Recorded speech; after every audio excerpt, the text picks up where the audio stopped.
Hey, Dr. John Finn here. Welcome to the Habit Mechanic podcast. Right now, you can get my new best-selling book, Train Your Brain for the AI Revolution, at tougherminds.co.uk.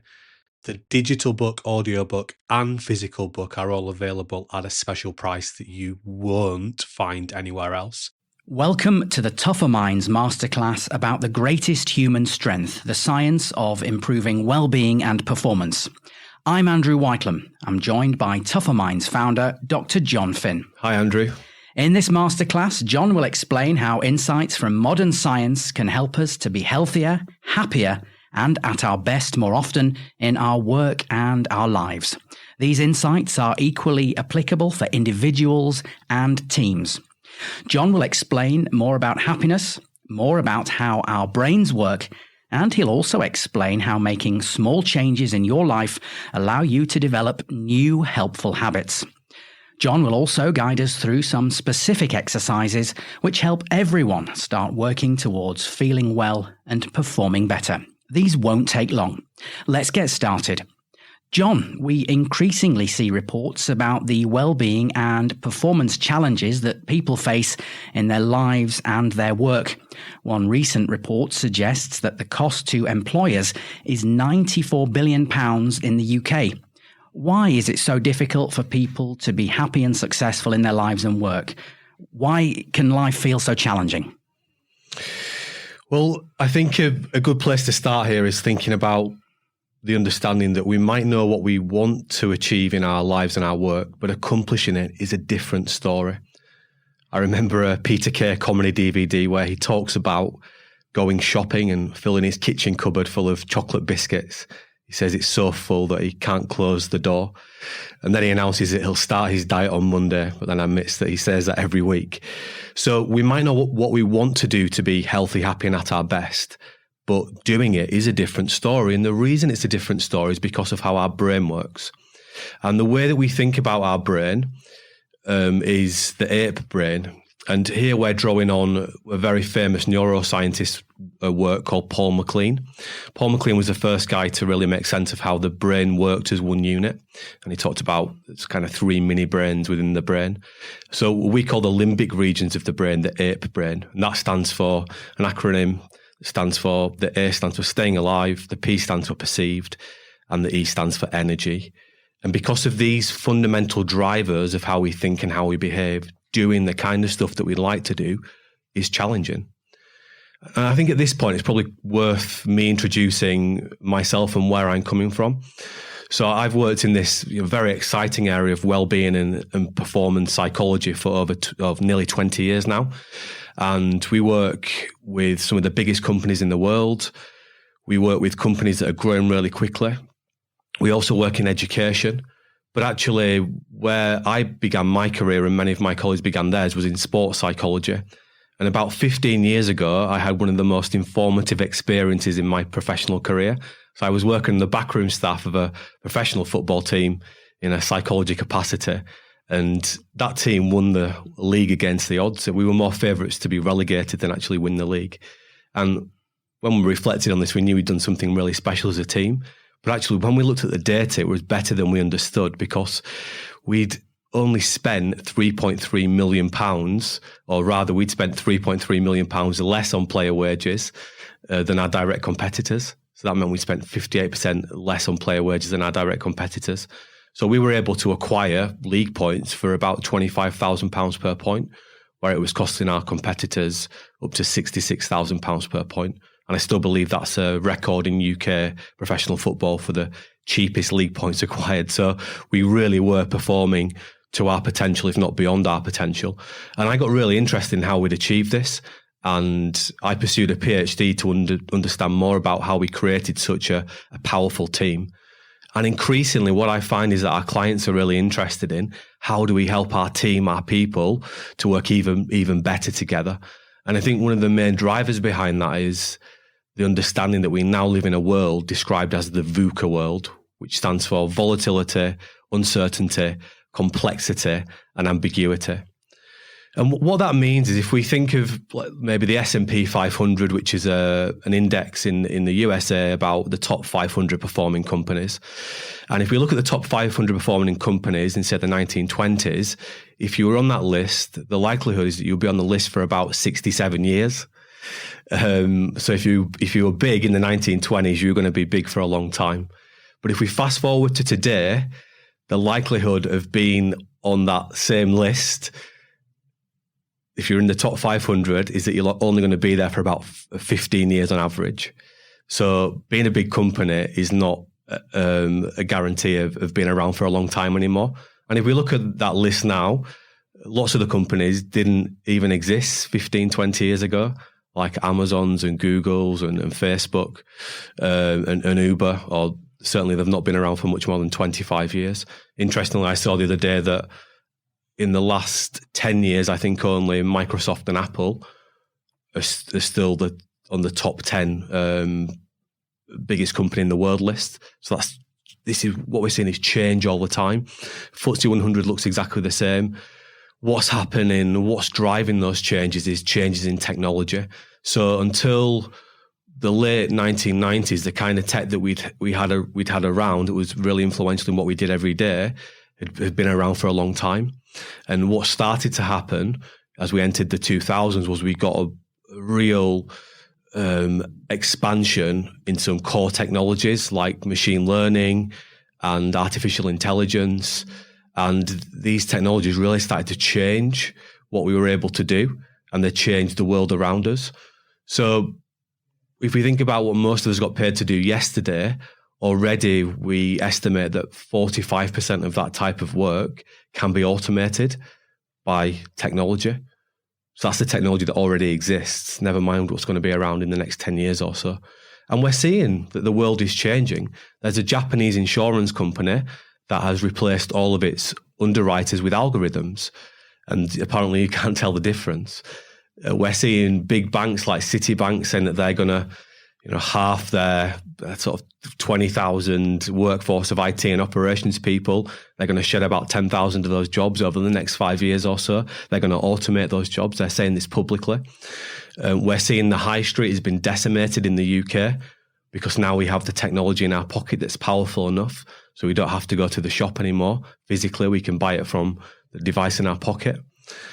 We work a lot with big banks, and I work a lot in the States as well. And one of the last times I was in the States, there was a big story talking about the Detroit car manufacturers saying that we're not car manufacturers anymore, we're technology companies.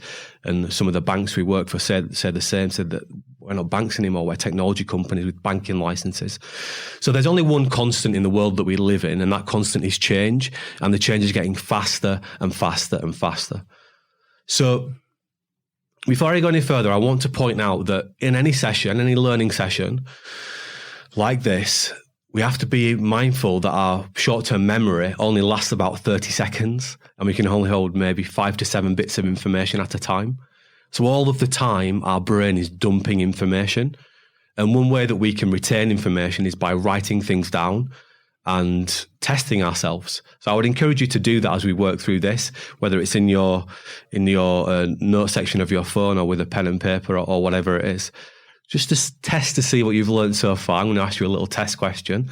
So what does VUCA stand for? So you can think this in your own head, or you could write it down if you wanted to. You can press pause if you want a little bit more time to think. But the answer is, in case you forgot it, it's volatility, uncertainty, complexity, and ambiguity. And those 4 big areas are causing lots of change, or they're describing the kind of change that's going on in our world that's crazy, that's creating a lot of problems for people and businesses. Well, John, no doubt many of us will recognize that we're experiencing this constant change that you've described in our lives. What sort of feedback do you hear from the people, the organizations, and the businesses that you work with? Well, I think everyone is going through change, whether it's agile change or new technology coming into the workplace or people being asked to work more remotely. And often those things are all connected. And it's not just bricks and mortar change. It's businesses asking people to fundamentally change what they do. And this can be challenging because, as we're going to find out, most of what we're doing is mindless behavior. And these changes, they don't only affect what goes on at work, they affect every aspect of people's lives. So we're seeing this everywhere that we look. What's the right response then, John, when people, teams and organizations find themselves in these scenarios? How can businesses help their people to overcome these challenges? So I think what we need to do is we need to focus on creating high-performing teams. And I'll tell you why I think that. If we think about human beings, we are designed to survive. That's the fundamental thing we're designed to do. And if you think about ourselves in comparisons to other animals on the planet, we're not the biggest, we're not the fastest, we're not the strongest.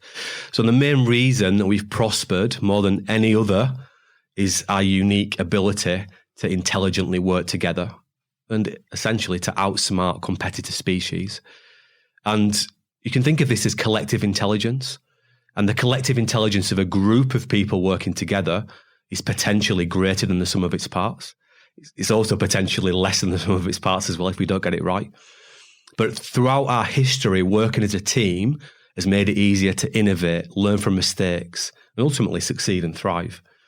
And cooperation and connection not only helped us to be healthier and happier, but this collective effort is the source of all great advancements in our society.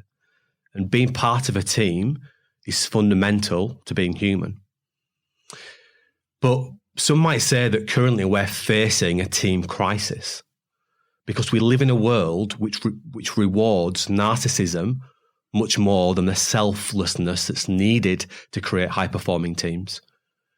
And if we reflect on some recent data from the World Economic Forum, and I would say there's this shocking conclusions were drawn from what we call the Global Agenda Survey, because it showed that actually 86% of the respondents felt the world has a leadership crisis. And the reason that's so problematic is because teams need leaders, and successful organizations and societies need high-performing teams. So this is the problem. So our fast-changing world means that our organizations and societies need to be better than ever at innovating quickly if we want to stay ahead of the competition from an organizational perspective, but from a country perspective as well. It's a deeply competitive world that we live in. But the VUCA world, that makes this really difficult. It makes it difficult for individuals to function really well. It makes it difficult for teams to perform at their best.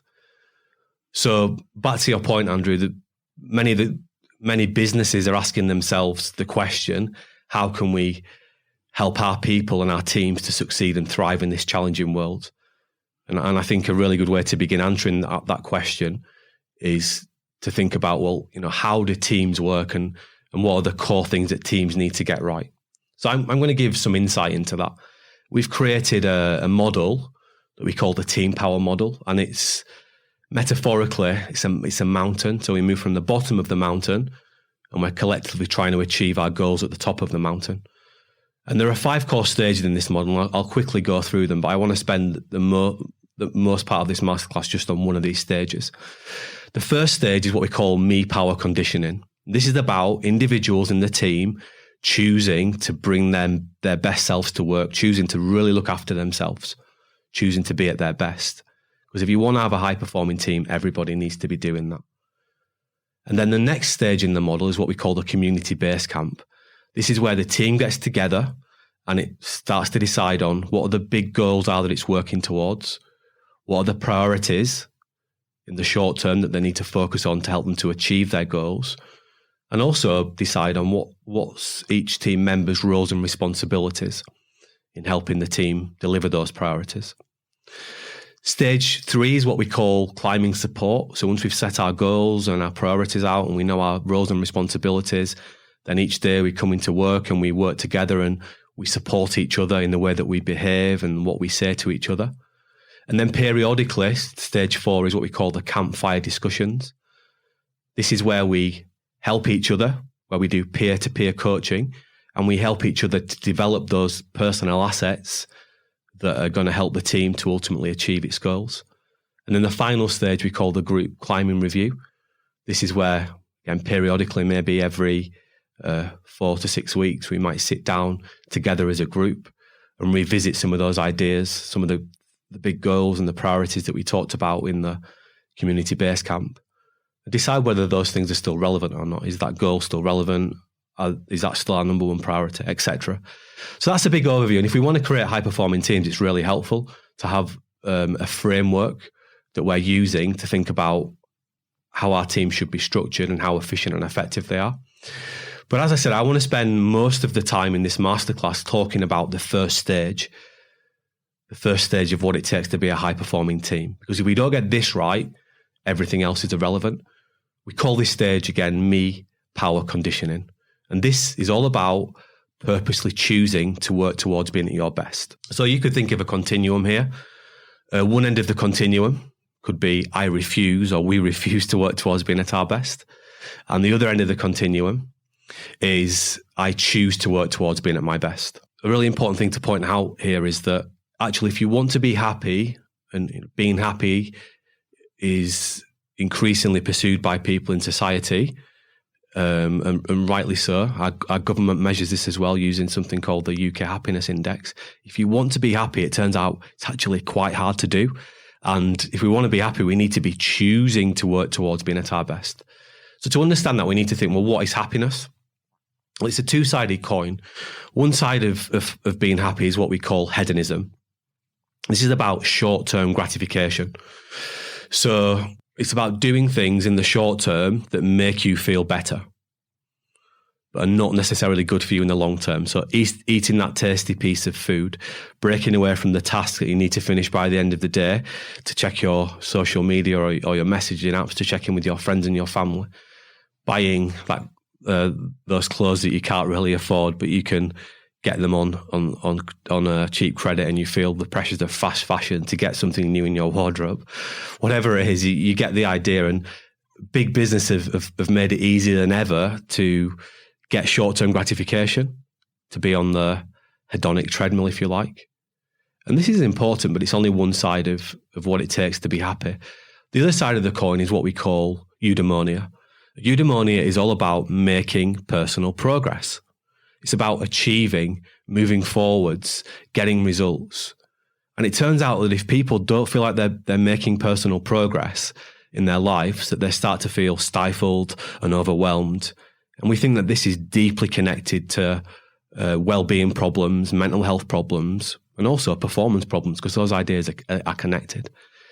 And what we find is that it's much more difficult to do the kind of stuff that allows us to make personal progress, because personal progress is fundamentally about delaying short-term gratification. But if we look at how our brain is wired, our brain is really wired favorably towards finding it much easier to do short-term gratification stuff. And the parts of our brain that are responsible for that are the dominant parts of our brain. That's connected to what we call the ape brain right at the beginning of this masterclass. And sometimes we call that part of the brain the $1 million brain. That's how big and that's how powerful it is. And the parts of our brain that are connected to helping us to make personal progress, they're called the prefrontal cortex. And sometimes we call this the 10-cent brain. So we've got the $1 million brain that's interested in short-term gratification, and we've got the 10-cent brain that allows us to do the kind of stuff that makes it easy for us to make personal progress. So we're seeing here that there's a neurobiological imbalance, and the VUCA world has made it even easier to get short-term gratification. So it's problematic if we want to be happy that we spend too much time doing things that give us short-term rewards. We need to spend more of our time doing things that make it easy for us to achieve big goals. And that starts with delaying short-term gratification. But that's ultimately difficult because of the way that our brain is wired. John, it's fair to say then that if we want to be healthy, happy, and at our best, is it right then that we have to begin by taking personal responsibility for all this? Yes, exactly, because ultimately we can control more controllables in our lives than anybody else can. And this can be a little bit confusing, so let's be very clear. When we say control the controllables, you might not be able to control your children waking you up tonight, but what you can control is how well you did your best to prepare yourself to have a great night's sleep. You might not be able to stop a client or a colleague interrupting you today at work, but what you can do is prepare yourself as well as you possibly can to refocus well when that disruption occurs. It really is about us taking more personal control. And that's the essence of what power conditioning means. So how can we begin then to understand the way that our brains affect our behavior, and hence what we might call our primal instincts, I suppose, and then understand more clearly why this is so unhelpful for us all? Well, we have to start to understand how the brain works, and big picture thinking, our brain is running on habits. That's the big idea that we need to understand about our brain. We have most of what we're doing is mindless behavior. You can go to our website, which is tougherminds.co.uk. And if you scroll down the homepage there, you will see our free resources section. And if you click into that section, you'll see a resource which describes how your brain works. And within that web page, there is a little test that asks you to read some copy out loud. And that's a really good way to demonstrate that most of what we're doing is a habit most of the time, because logically you shouldn't really be able to read those words out, yet we can. And we understand that at least 98% of what we're doing is a habit, it's mindless behavior. And let's just think about what's going on for us right now. So we're all breathing right now, but we're not thinking consciously about breathing. We're not thinking, oh, breathe out, and oh, I need to breathe back in again. It's just happening. It's just ticking away in the background. The way that I'm speaking right now is pretty mindless. It's pretty automatic. And the way that you're listening right now is pretty mindless and it's pretty automatic. When I met a new person this morning, and unfortunately, I wasn't being mean, but I made a judgment about their entire life in about 4 seconds of meeting them. Now, that doesn't sound very logical, but that's the way my brain works, and it's the way your brain works as well.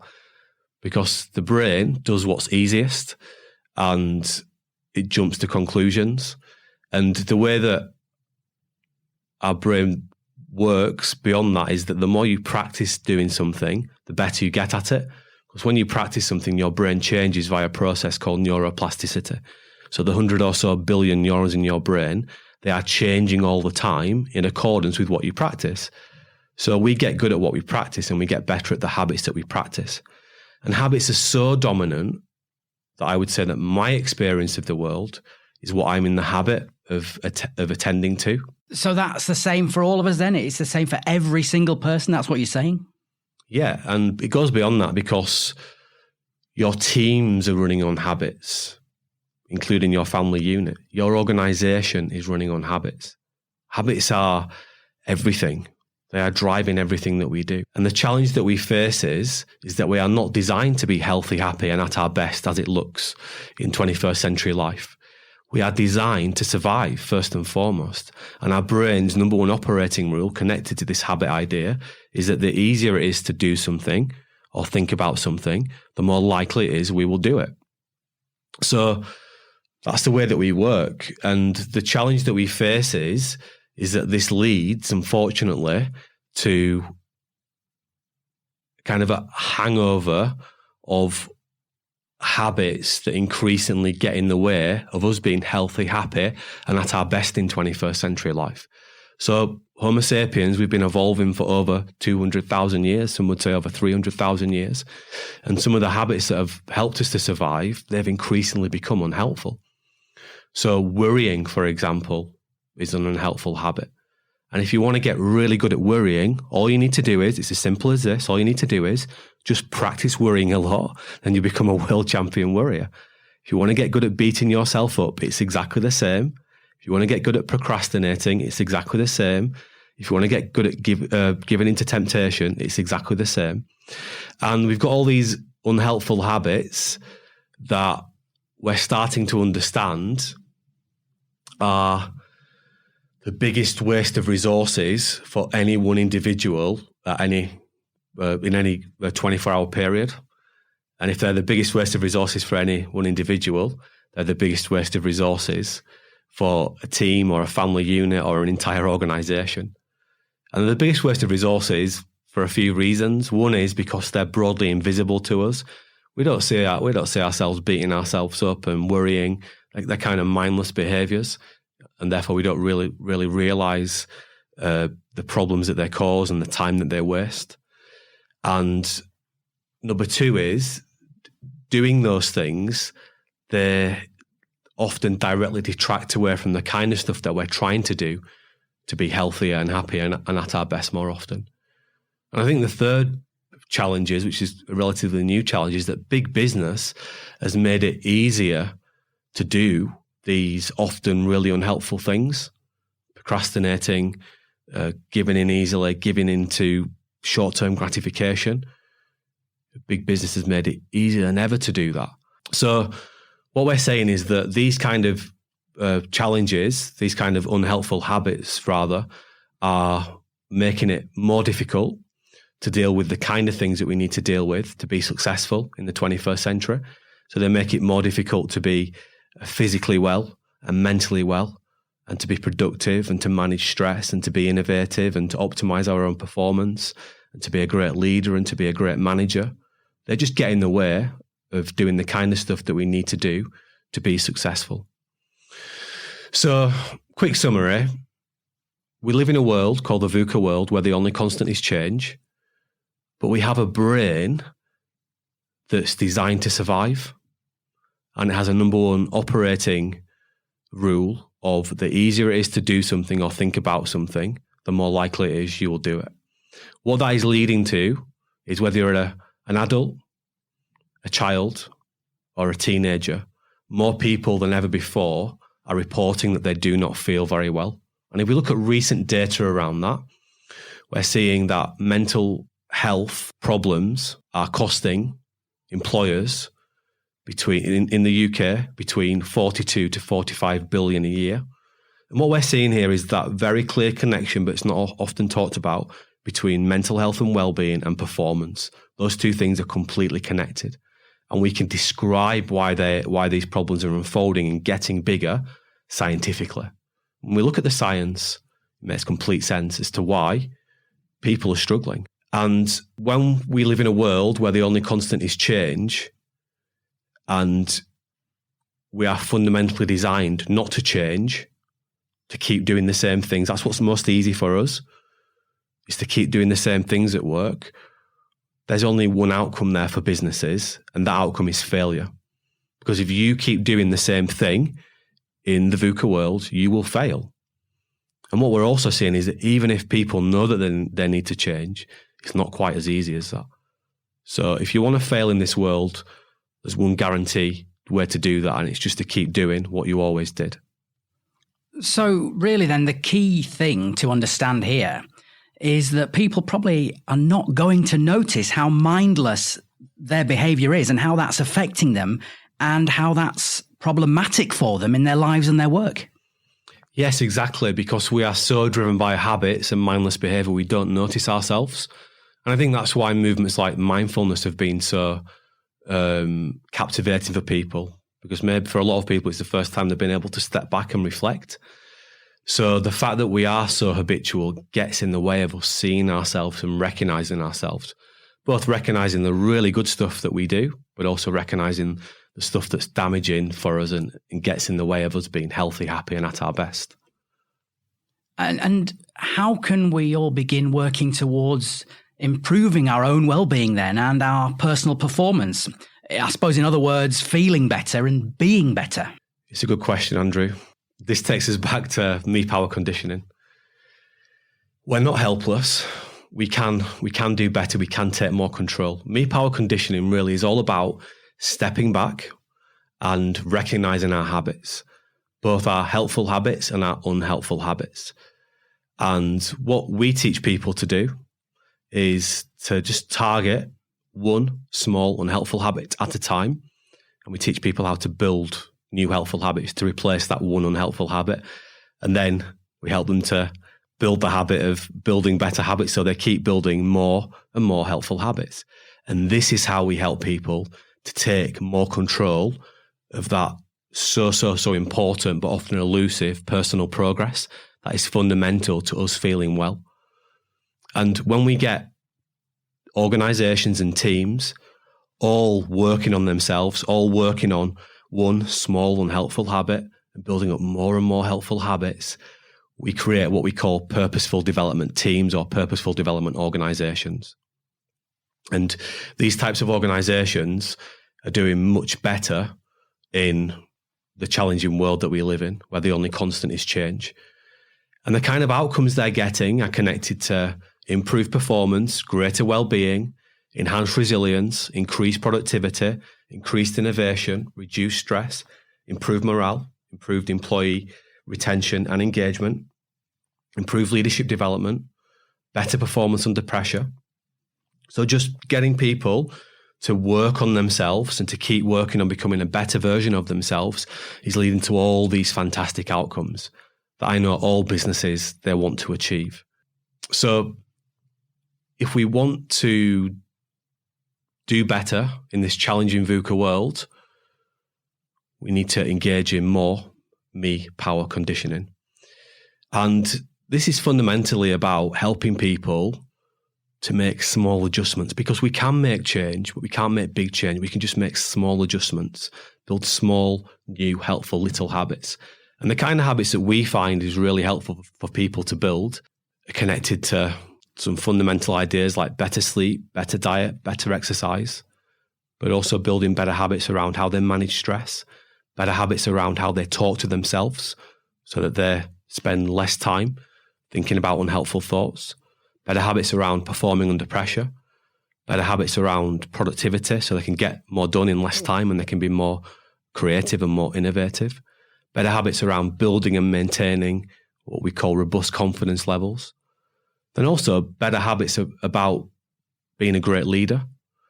And that's the other part of creating environments where it's easier for people to be at their best more often. One part is upskilling people so they can do more me power conditioning, but then you have to upskill what we call transformational leaders so that they can become what we might call the habit mechanics in the environment, so they can also help people to make these small changes to their behavior on a regular basis. And everyone's very familiar with this language of change management. For me, the heart of successful change management is what I would call personal change management. Change is very person-centric, so organizational change is very person-centric. So we have to empower the individuals who are going to deliver the change to understand how to make these small changes to themselves. And that's kind of a 3-step process. Number one is you have to help people to step back and reflect, and we're going to show how to do that later on in this masterclass, and help people to understand what are their really important habits that I would call progress habits that actually help them every day to be at their best. And also what are the habits that are getting in the way of them being at their best. And then once an individual has highlighted one small helpful habit that they want to work on, we then have to give people the knowledge and the skills to be able to do that. So if someone wants to get better at managing stress, they're going to need some new knowledge and some new skills to help them to do that more effectively. But that isn't enough. The third step here is that they need to then create and help to be helped to create what we call a habit program. So we need to help that person to create this kind of personal change program that's going to make it easier for them to build a new habit. And that means that we need to surround them with simple and practical triggers, for example, that keep reinforcing the stuff that they're trying to work on. So if we want to help people to be at their best more often, we can do it via me power conditioning and via this simple process called personal change management. That is 3 simple steps. You help people to reflect on their habits, their helpful ones, their unhelpful ones. You help them to target one small unhelpful habit that they want to improve. The second step is that often people are going to need new knowledge and new skills to help them to build a new habit in this area. And the third step is you've got to help people to create a habit building plan that's going to make it as easy as possible for them to take this idea and build it into a new habit that is relatively automated. We have something called the 9 action factor model that we use to help individuals to make these changes and to help organizations make the change, and to help transformational leaders help others to change. So in combination, that's how we start to create more powerful teams, by empowering the individuals to make personal change, but also empowering the people around them to help them to make that change. That leads to purposeful development organizations, purposeful development teams. These types of organizations and teams are just doing much better in this challenging world that we live in.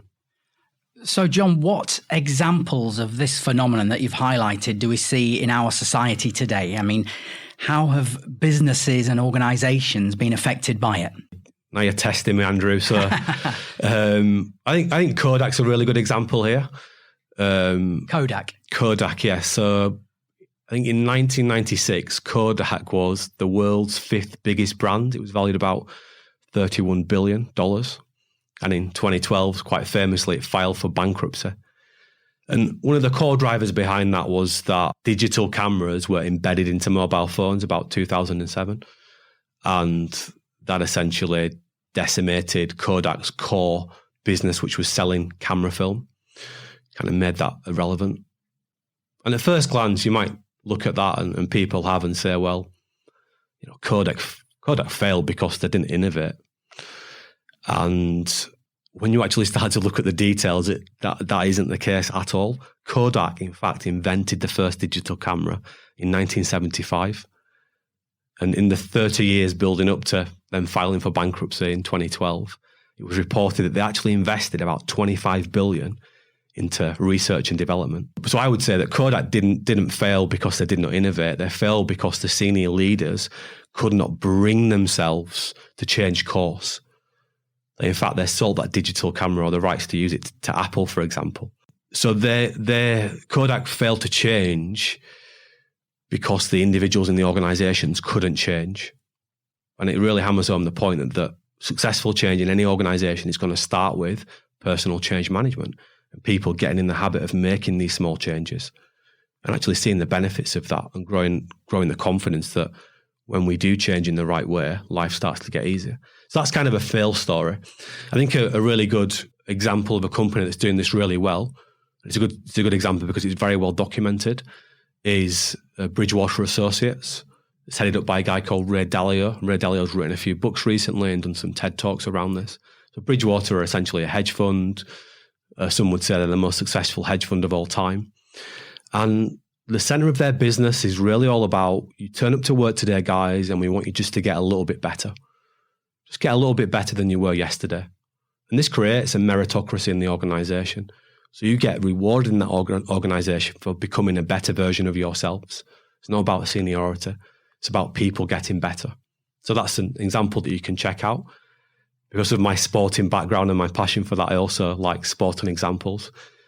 And even though it feels like it was a while ago now, the England Rugby Union story of Clive Woodward when they won the World Cup in 2003 is a really good example. And that was a VUCA World example before the VUCA World was really labelled, because rugby union was making this transition from an amateur sport to a professional sport, and that brought lots of challenges and opportunities. And Clive Woodward really developed an organisation that was purposefully developmental, where he talked about recruiting people that were sponges and not rocks, people who wanted to get better, who wanted to work on themselves. So I think there's some good examples of where companies have failed because they didn't make the change quickly enough, but also examples where people have done this really well and had some success. That is certainly some fascinating examples you've given there. I'm sure people can relate to some of those. And I'm sure that we'll all be reassured then that there is some good news here and we can change this situation. But how do we go about beginning the process of feeling better and being better in our lives and work? How do we start? Yeah, so we've got to step back, and most of what we're doing is mindless, it's habit-based. So we need to step back and think and watch ourselves. We call this intelligent self-watching. So watching ourselves intelligently, it's almost like you've got a CCTV camera on your brain, and you're watching about what you're thinking and just noticing that. More people, I think, are doing this than ever before, but I would question whether it's really intelligent reflection that we're doing. It's one thing noticing that you're beating yourself up too much. It's another thing then being proactive about it and starting to, do something about it. But just to help us to think about self-watching, which sounds a little bit creepy, I know, but it says what it does on the tin. A little thought exercise for us. So I'm going to ask you to think about your health, your happiness, and your performance, and what that looks like for you, what those three things look like when you're at your best.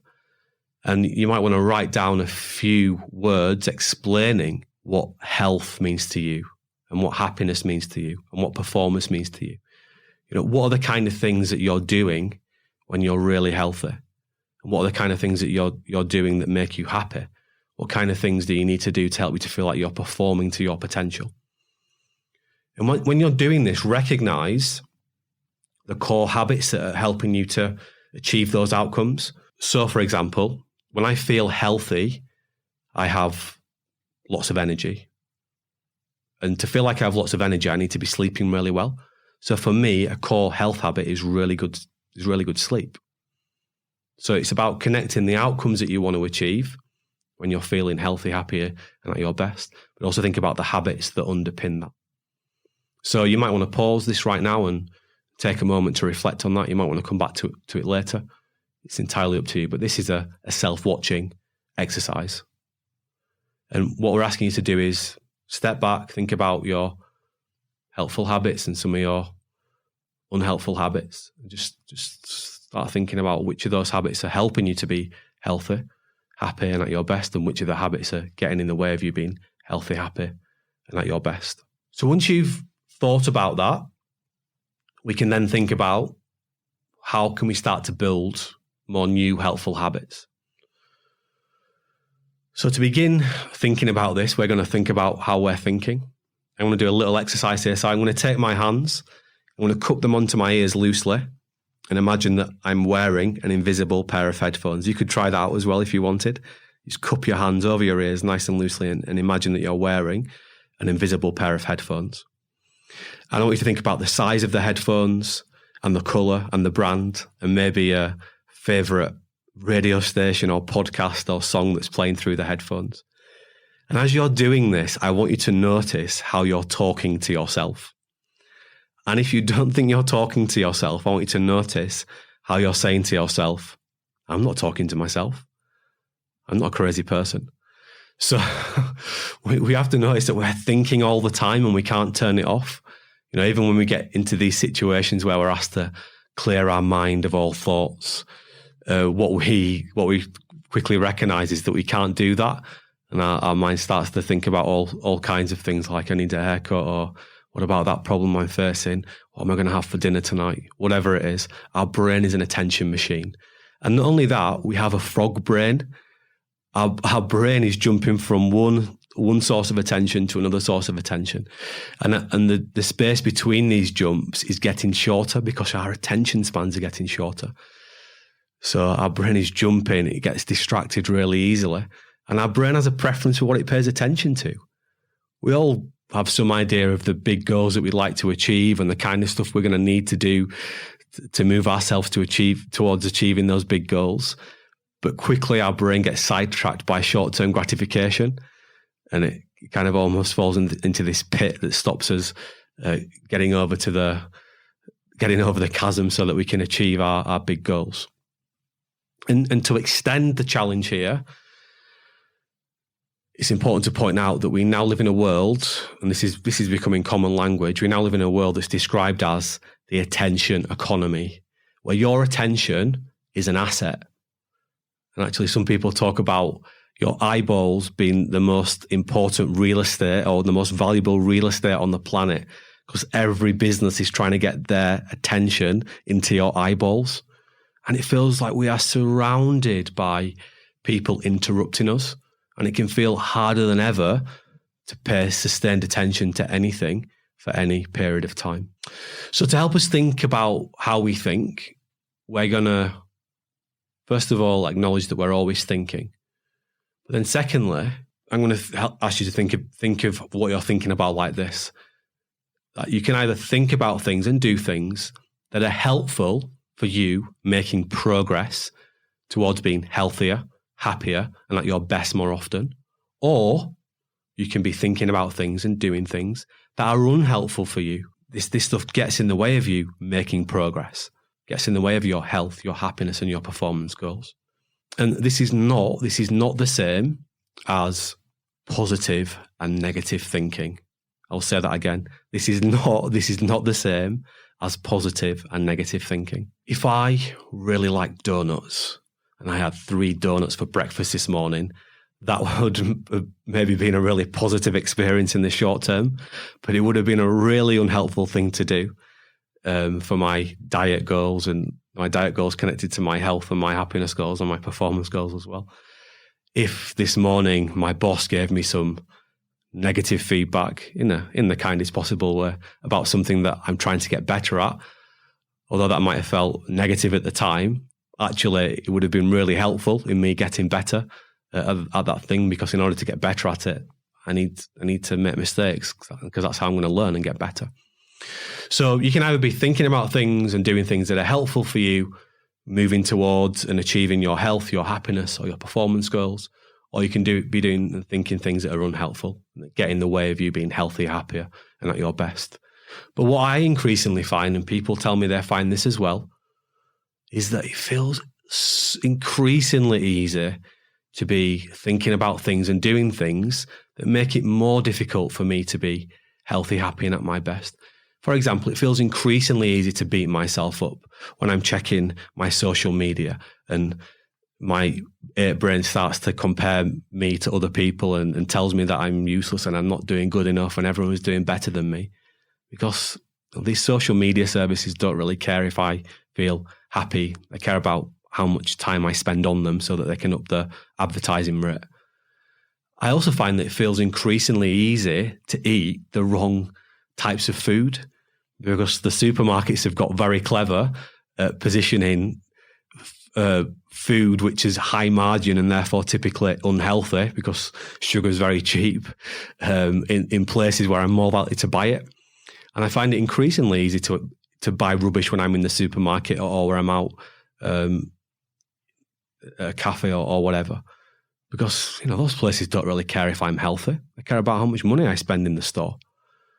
And also I find it increasingly easy, or rather increasingly difficult, to pay sustained attention for any long period of time. I find it increasingly easy to get distracted and to get off task and to spend 10 minutes doing a job that I could have easily done in 5 minutes. And by the end of the day, I'm half an hour down. And by the end of the week, I'm half a day down. And that's time that I'm never going to get back. It just eats into my social time and my family time. Because the devices that I use don't really care if I'm productive. I care about how much I use the device and how much I build the habit of using their device.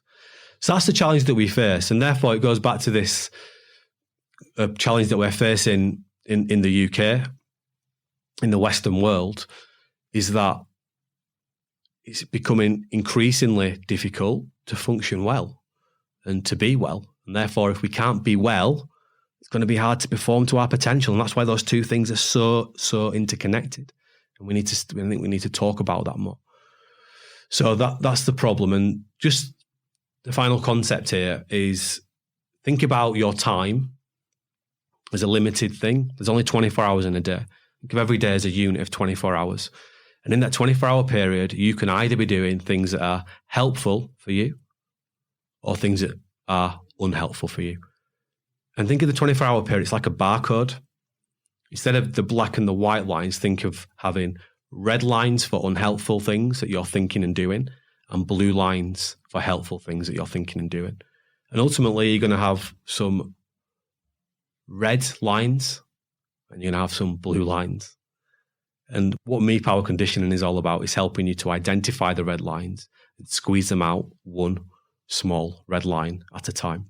So we're always thinking can either be helpful or unhelpful. So I think it's useful at this point to give a quick summary of what we've discussed so far. We live in the VUCA world where the only constant in our lives and our work is change. We are, as humans, designed to survive. The brain's number one operating rule is that the easier it is to do something or think about something, most significantly, the more likely it is that we'll do it. And we run on habits to conserve energy. And our ape brain doesn't like change. And finally, if we focus on building more helpful habits, one small habit at a time, being healthy, being happy, and being at our best becomes much easier. John, to move us on then, please explain more about the nature of our brains and what you refer to as the ape brain. We've mentioned it a couple of times already. I also understand you're going to outline a form of test that we can all work through to understand a lot more about this. Yeah, so if we want to stop doing unhelpful things, I would think about that as resisting temptation. So you recognize, well, I just want to check my phone, or just want to say that unhelpful thing to myself, or that food looks really tasty. We have to resist doing that. And to really understand resisting, we have to understand the brain and how it works. And if you imagine, if you could take your brain out of your skull and you could chop it in half, like you'd chop an orange in half, you'd see the two core bits that we're really interested in.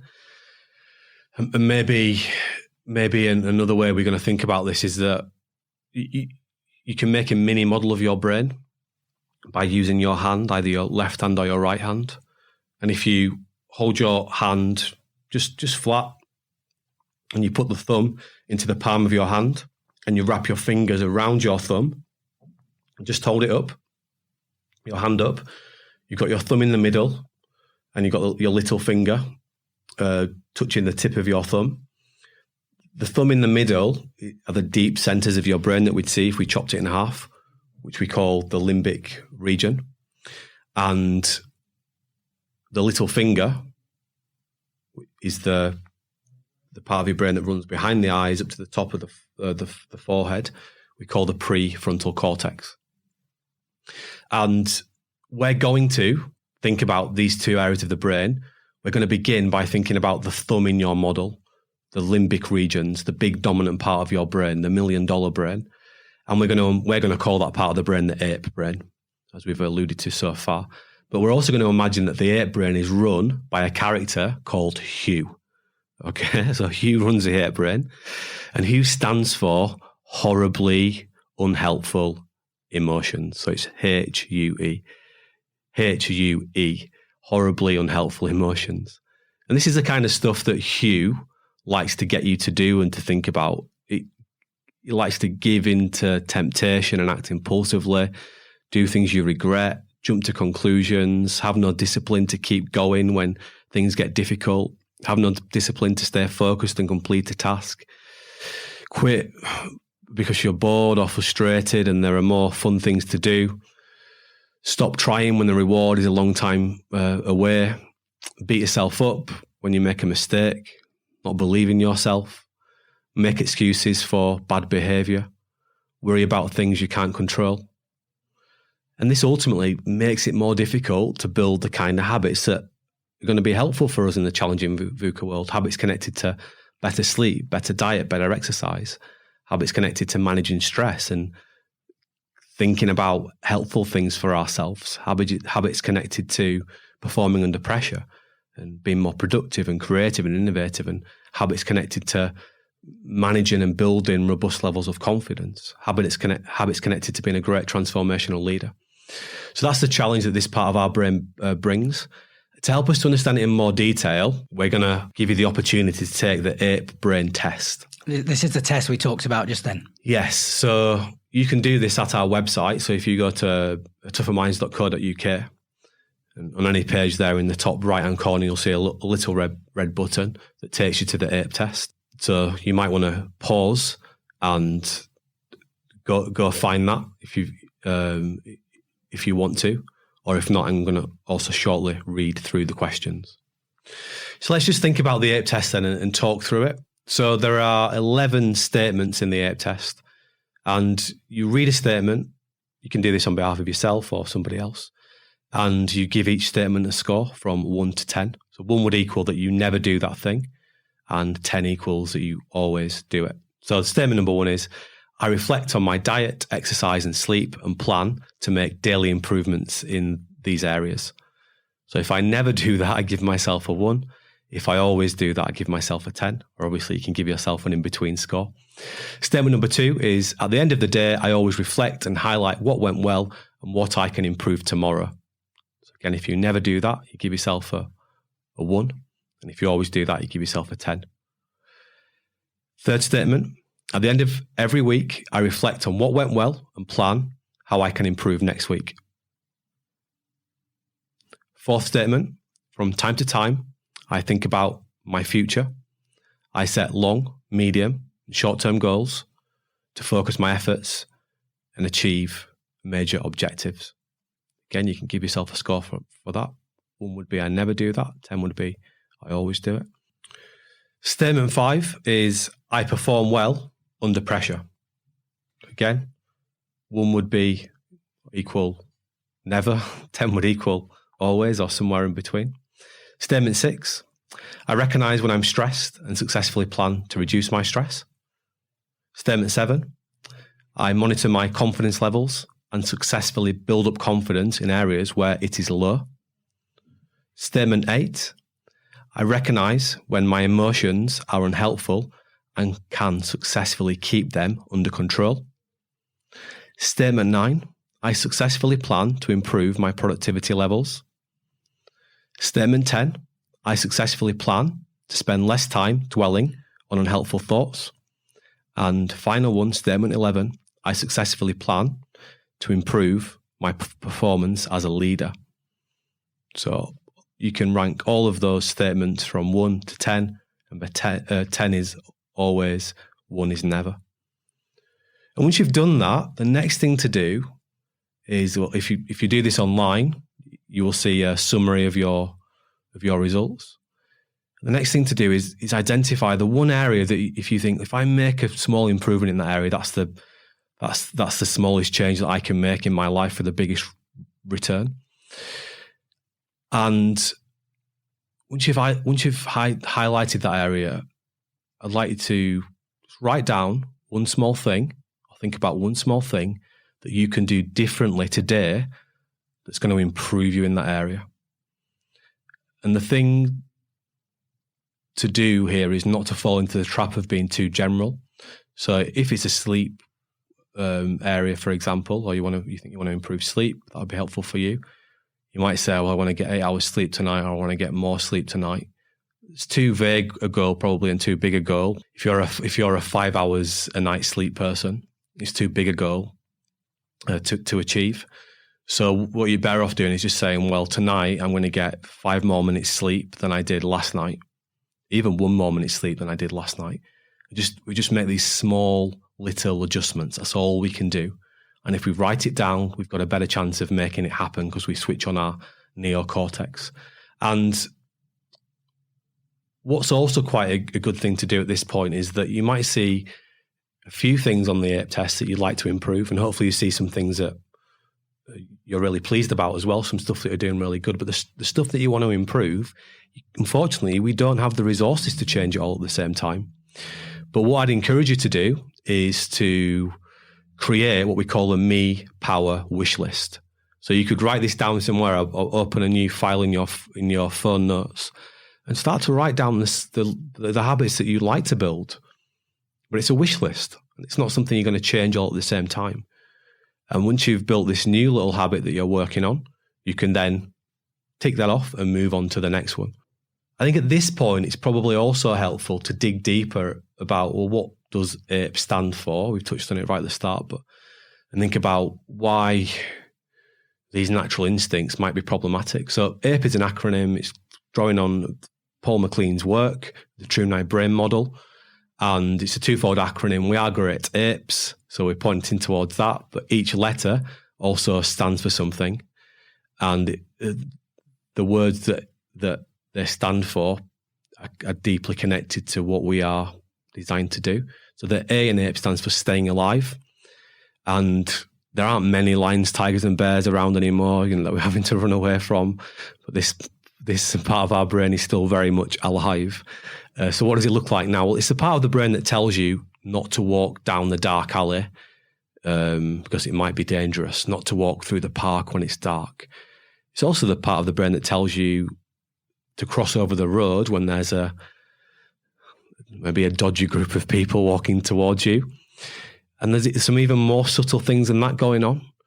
So we know that when we meet people that look like us and they come from the same kind of place that we're from, it's just implicitly, mindlessly easier to trust them than it is people who look different to us and come from different places to where we come from. That's connected to this part of the brain. This part of the brain all mindlessly affiliates with things that feel safe. And there's some data in the USA that shows that there's a disproportionate amount of dentists called Dennis. Because if you're called Dennis, then being a dentist feels quite familiar to you.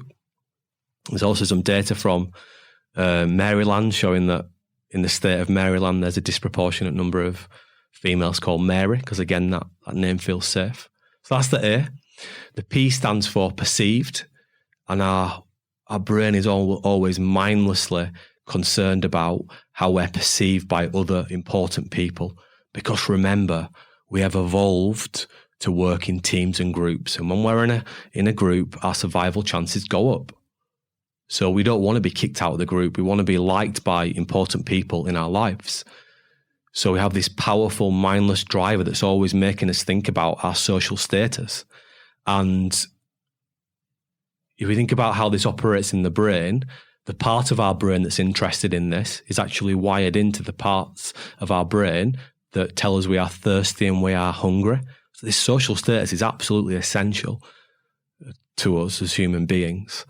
And if we think about social pain, well, social pain and physical pain are very similar to the extent that things like paracetamols and ibuprofen, that they are just as good at helping us to manage social and emotional pain as they are physical pain, because our brain can't really distinguish between the two.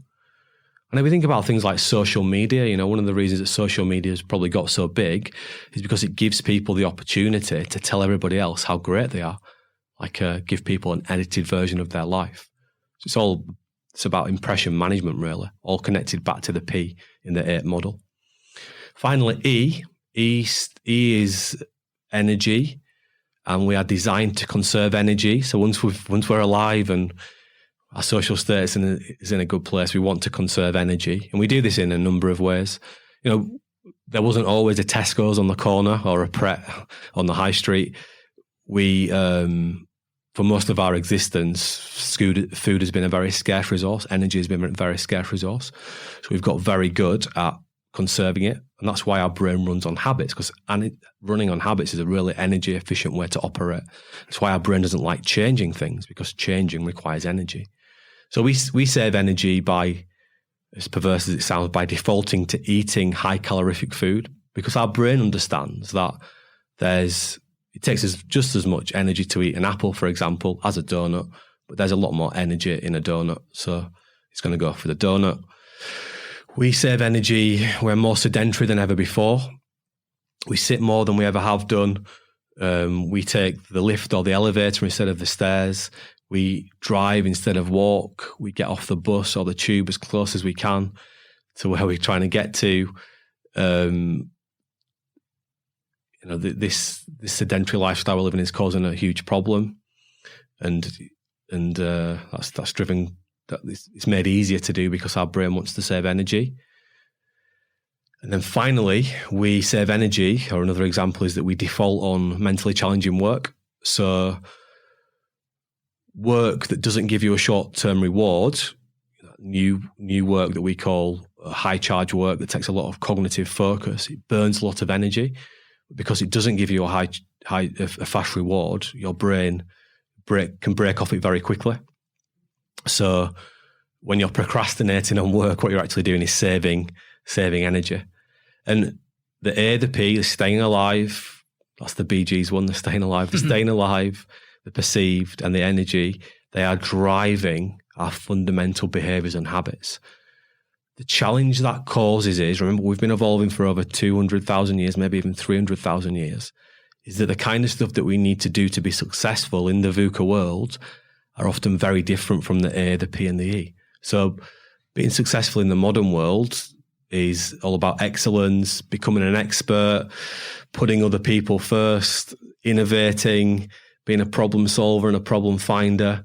And as we're seeing, it's all about change, making changes, becoming better and better and better. We're automating more of the habit kind of work that needs to be done in organizations, and we're becoming more and more valued for the clever thinking that we can do.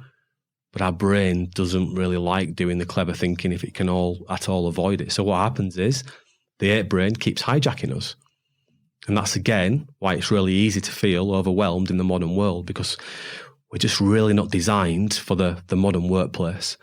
You know, in the factory model, which we saw span from kind of the first industrial revolution to the third industrial revolution, was much more brain friendly.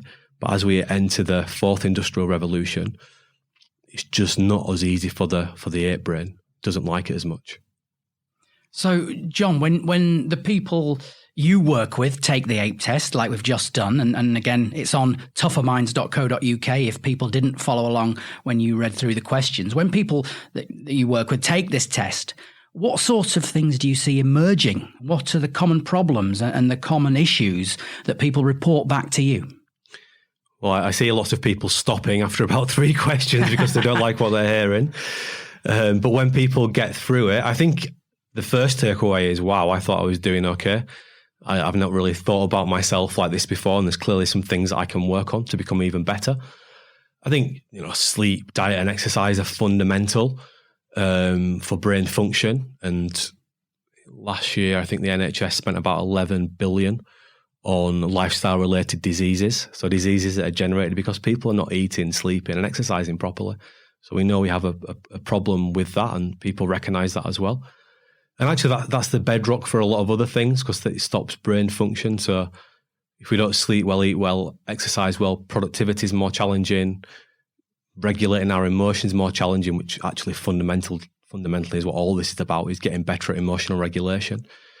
Becoming a better leader is more challenging. So I think, different people identify different things.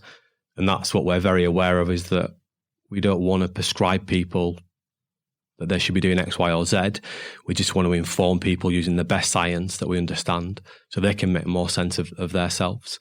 And we want to give people some tools that they can use.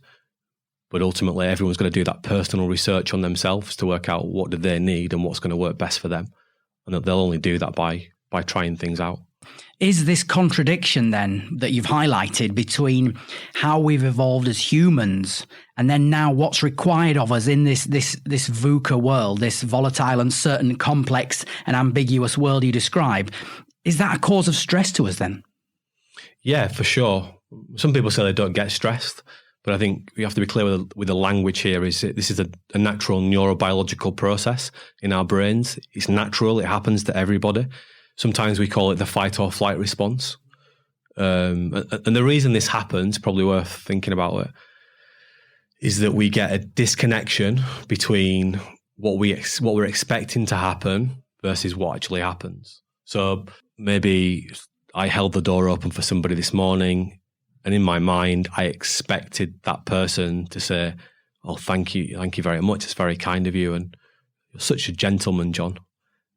Maybe not the last bit, but I had a clear expectation of what was going to unfold in my mind. But then whatever happens. And if the person ignored me, I'd get a disconnection between what I expected to happen versus what happened. So there's an event. We have what we call a global sense of what's going to happen. We call global meaning. But then whatever happens in the situation happens. We call it situational meaning. When we get a disconnection between global meaning and situational meaning, that's a little stress.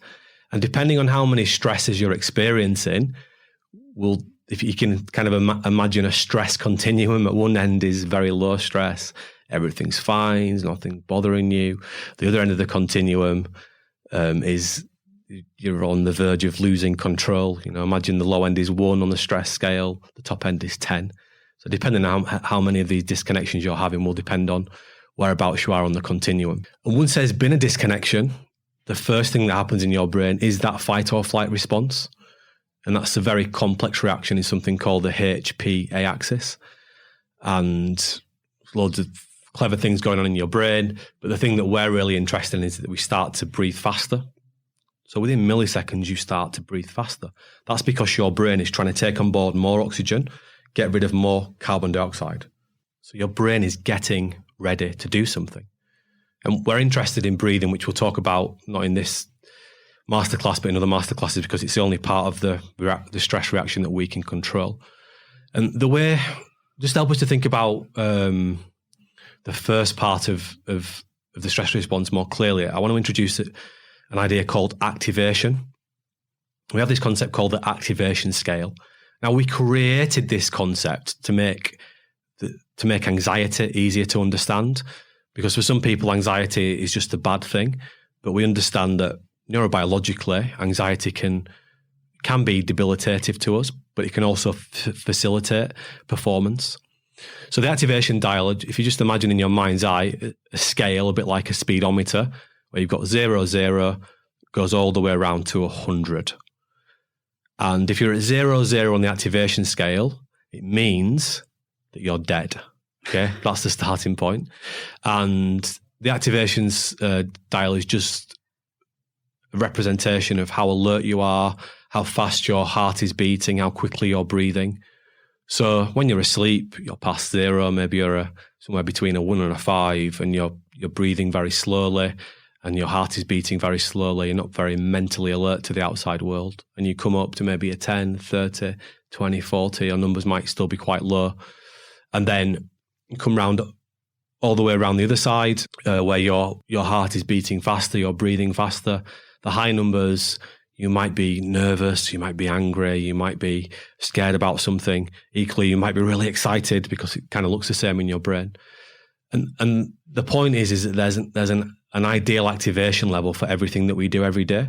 So I want you to think about this now. What's your current activation level? Just as you're listening, what's your current activation level? Now, that will be different if you're sitting down listening to this, or if you're up and around, walking around listening to this. If you just think about where are you on the scale, have that number in your mind. There's no right or wrong answer. It's somewhere between 0, 0 and 100.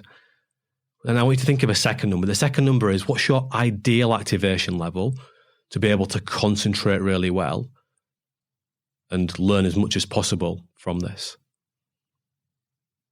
That might be a different number. It might be a higher number than you currently are. It might be a lower number than you currently are. It might be the same number as you currently are. But the point I'm getting at is that we've got to match every task that we do every day with the correct activation level. So if you want to get a good night's sleep tonight, you're going to need to be down maybe at a 5 or lower. But you just opened your emails and it was a bad email and you're up at an 80 because you're angry. You're going to be laying in bed at an 80 when you need to be at a 5. You're going to be wasting your time. If you need to be at a 60 to do really clever work, but you only try to do your clever work at the end of the day, where you can only ever achieve maybe a 30 or a 40, then you're going to be sitting at your desk at a 30 or a 40, kind of wasting your time. And the point with the stress response is that it makes our activation levels higher than it needs to be. So we get a disconnection between what we expected to happen and what happens. The fight or flight response kicks in and our activation gets higher than it needs to be. We're breathing faster. The second part of the stress response then is, broadly, we start to dwell on unhelpful thoughts. We beat ourselves up. We worry. Remember, we're always thinking. It's almost like we've got this torch of concentration and it's always on.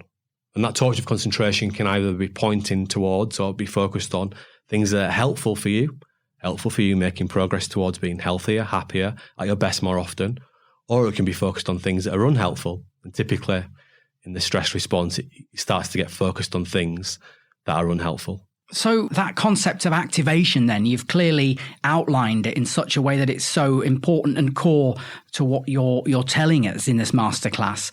So please tell us more about how we can actually apply the concept in our lives and work. Yeah, so it's fundamental to everything that we do every single day. And we talk a lot about this in our productivity work, but a very quick overview. Good sleep, good diet, good exercise is going to make it much easier to regulate activation. If you think about what humans are fundamentally designed to do, we're designed to walk about 12 miles per day, which sounds ridiculous, doesn't it? But that's what we're designed to do. And now we spend most of our time sitting, doing sedentary work. We're actually sitting, doing work that's often quite mentally complex and challenging, and increasingly mentally complex and challenging in the VUCA world, where we need to keep solving problems and adapting and innovating. Humans are designed to walk about 12 miles a day and move around solving problems. So already we're at a massive activation disadvantage because of how our workplaces are set up. We're seeing more standing desks come into the workplace, for example. Showing off now, we've got a workstation treadmill that you can walk along as you're working. So it's recognizing that everything you do every day has a optimal activation level, and then it's working towards getting yourself to those right levels. So when you go to sleep tonight, you've got to, in the hours before you want to go to sleep, you've got to work towards reducing that activation level. And there's lots of things that you can do to make that happen. And when you say that and explain it, you can see how activation will vary for individuals throughout the day, and why that understanding of application of the concept of activation can be so important to all of us. So, John, if we do experience excessive levels of stress then, and these experiences continue for us, what can actually happen to us? What are the consequences? I think it's helpful to step back and think about ourselves and other people. And we don't live in a vacuum or in a compartment. We don't just live at work. We have a life outside of that. And in each area of our lives, there might be little disconnections, little things that are not going well. And in the math of stress, these little disconnections, which I would call sources of strain, they add up very quickly. So in the math of stress, one stress or one source of strain plus one source of strain doesn't necessarily equal 2. It can equal 28, because depending on what they are. So we can get overwhelmed really quickly. And the challenge that we face as adults is that adults are not very good, according to big sets of compelling data, at looking at other adults and working out how well they're doing, because adults are very good at masking their emotions. And as I just said, we can't see into every corner of everybody's lives. We just typically see them in one or two contexts. So we can get overwhelmed very quickly. And, day after day, these little disconnections, they add up. And especially in periods of transition, which in the VUCA world, it feels like we're in a constant transition, life can get really difficult. And if we're going to manage stress better, the first thing that we need to do, should be happening in between the days, is getting high quality sleep. And you can connect that to also getting a good exercise and good diet, because we need to look after our brains properly if we're going to manage stress really well. And I'll come back and talk more about that. Once we've got our brains working well, the second thing we can do when we're noticing a stress, noticing ourselves thinking about something that's not unhelpful, is write it down as quickly as you can. Write down what is bothering you, but also what's the disconnection? What did you expect to happen versus what's happening? And by doing that, you're starting to take control. Your ape brain is extremely powerful. And the part of our brain, the prefrontal cortex, which we're going to talk about more later, the prefrontal cortex we use to talk to our ape brain and to manage it, can only hold information for about 60 seconds, like I said right at the start of the masterclass, and can only hold maybe 5 to 7 thoughts at one time. So when we're just trying to have a thinking argument with our ape brain, the ape brain keeps winning. So what we want to do is you want to write down what's bothering us as quickly as we can. Because when we write things down, it doesn't disappear in 30 seconds. And we can write down more than 5 to 7 bits of information. So if you want to have a go at that, you might want to pause. I'd really encourage you to write it down, not just to think about it, because that's the magic, the application of writing down. And if we don't deal with these sources of strain, they ultimately damage our brain. And in particular, they damage an area of our brain called the hippocampus, or the hippocampi, because there's only one in each hemisphere. And the reason that this is so problematic for us is that the hippocampi, they're the only sites in the human brain that we understand produce new brain cells. And if we want to manage stress well, having lots of new brain cells is really important, because having lots of new brain cells allows us to step back, put perspective on things, and think flexibly. If we don't have lots of new brain cells, it's much easier to get sucked into unhelpful thinking ruts, where we just get into that negative thinking cycle. The other reason that we need new brain cells is to help us to learn and grow and get better. And obviously that's a constant in the VUCA world. So high levels of stress are hugely problematic for us. They don't only make us feel unwell, they make it more difficult to be confident and to be productive and to be creative and to motivate ourselves and to perform to our potential. And they get in the way, poor brain function because of stress gets in the way of us fulfilling our potential and of us developing lots of new habits. So again, we're seeing that strong connection between poor well-being, poor mental health and poor performance. They are connected ideas. And what we're starting to see now as we lift a lid on it is that this is all connected back to how your brain works. And when it's not working well, life gets very difficult. So hopefully now that's a good introduction to the hate brain in you, and we know more about ourselves. Sorry if you're feeling slightly depressed at this point. I'll give you a little throw ahead. We are going to talk about something slightly more positive. That's great to hear. But that's the challenge that we face. And, scientifically, understanding performance and well-being, it's not an art, it's a science. And when we start to understand the science, what we see in our work is it starts to empower people to take more control of their lives. And that is the first step to being healthier, happier, and at your best in what is a very difficult period of history. So really, John, then, are you saying that if we fail to manage stress effectively, and by the way, I'm looking forward to the good news, if we fail to manage stress effectively and deal with it properly in our lives, in real terms, what you're saying is the brain can actually be damaged? Yeah, it's hard to see. Well, it's not hard to say. It's impossible to see our brain unless we go into a functional MRI scanner. But it's easy to forget that it's there, isn't it? It's not like a muscle on your arm or your leg or something you can see on your face. It's encased in a skull, but yet it drives everything that we do. And for so long, we haven't really understood the brain.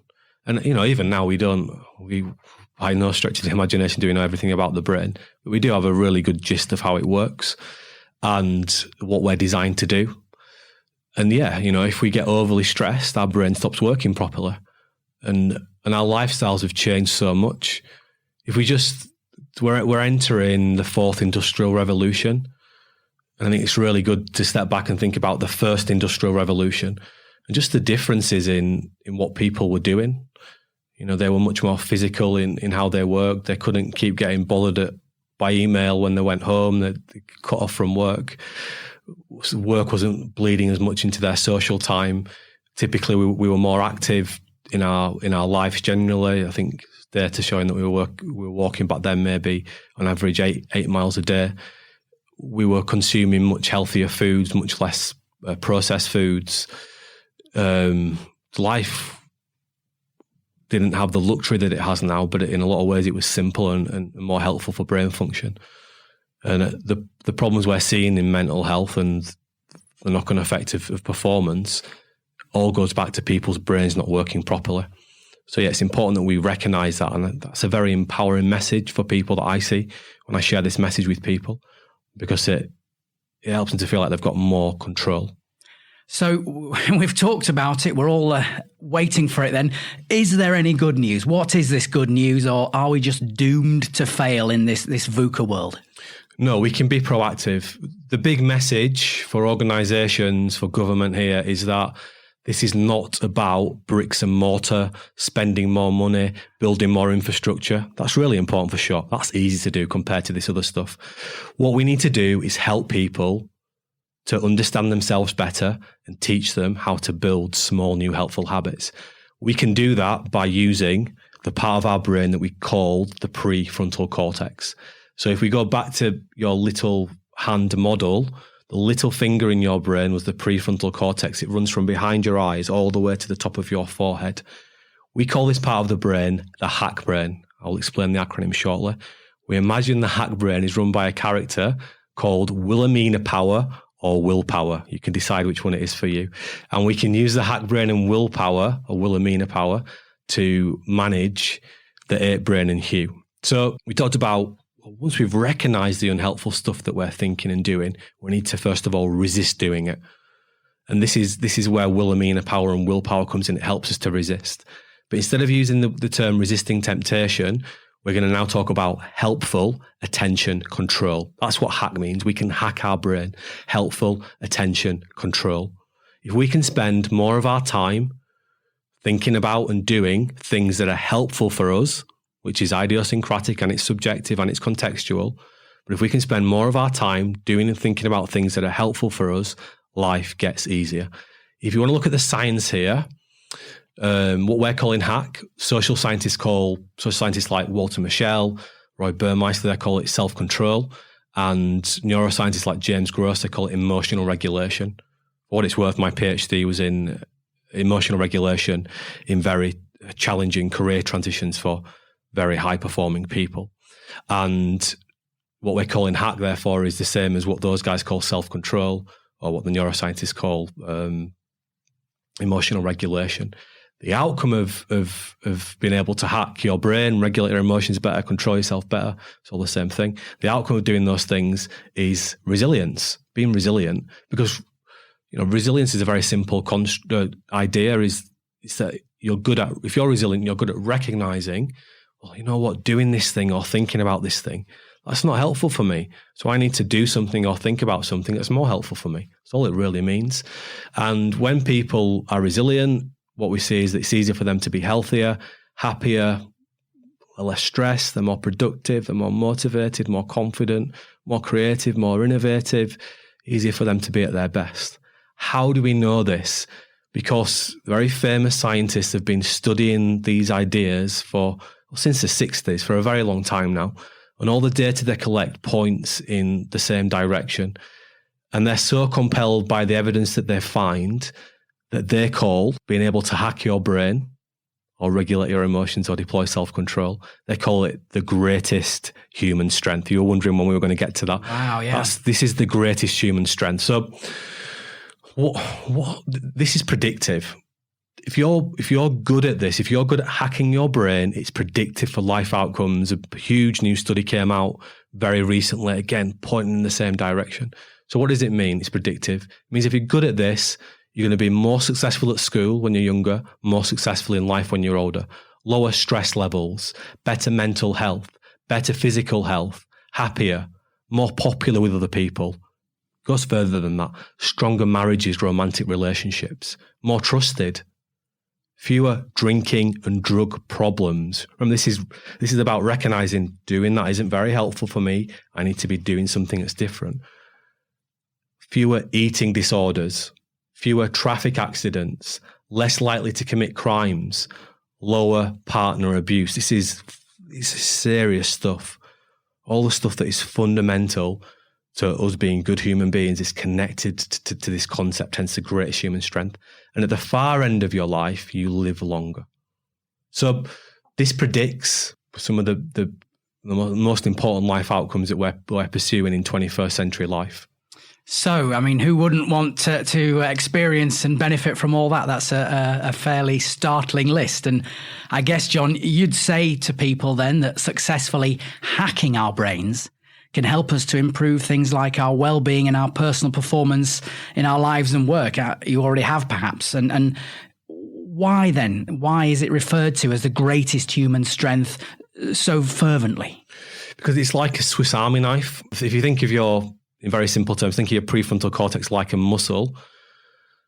It's not like other specific muscles we have in our body. It's a muscle for everything if you learn how to use it properly. And willpower hacking isn't the only thing that we need to do to get good, but it's the starting line. It gives us that first ability to resist and to start to make the change. So think of it as a Swiss Army knife. And Often we think of outcomes like improving performance and greater well-being as having different sources, different roots. The neuroscience and this evidence doesn't show that that is the case. It shows that it's all coming from the same source, hence the greatest human strength. This allows you to have better performance, greater well-being, enhanced resilience, help you to be more productive, more innovative. It will reduce your stress. In organizations, if you get people doing this collectively, it will improve morale, improve employee engagement. It helps leaders to become even better. It helps people to perform better under pressure. So that's why we call it the greatest human strength. And the more I've worked in this area, the more compelled I am by that. Remember, I'm nearly 20 years into this now. This isn't a second career for me, it's what I've done. I've done 3 degrees in this, including a PhD. And I talk about this stuff and I use it every single day. And if you get good at it, boy, doesn't life get a lot easier. It's so fascinating that this one attribute is so applicable across so many areas. But to move us on, John, please tell us more about the role that our willpower plays for us in hacking our brains, as you call it. How do we go about doing this? How do we put this into action? Yeah, so if we go back to this simple idea that we're always thinking, and imagine that spotlight of attention, it's always on something.